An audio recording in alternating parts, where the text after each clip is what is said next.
இந்த காணொளியில திருமண வாழ்க்கைக்கு மிக முக்கியமான ஒரு விஷயம் எது அப்படின்னாக்க தாம்பத்திய சுகம், தாம்பத்திய வாழ்க்கை. பணம், பொருள், ஸ்டேட்டஸ், வேலை எல்லாமே நல்லா இருக்கு.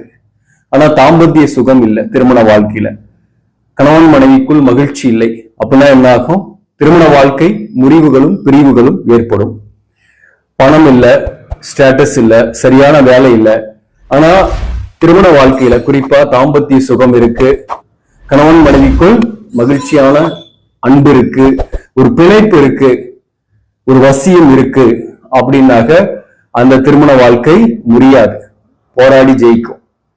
ஆனா எல்லாம் இருந்தும் அந்த திருமண வாழ்க்கையில தாம்பத்திய சுகம் இல்லை என்றால் அந்த திருமண வாழ்க்கை ஃபெயிலியர் ஆகும், கோர்ட் வாசல்ல போய் நிற்கும், அல்லது வேற ஒரு இணையை தேடி போகும், இரண்டாம் தாரமோ அல்லது திருமணத்துக்கு மீறிய ஒரு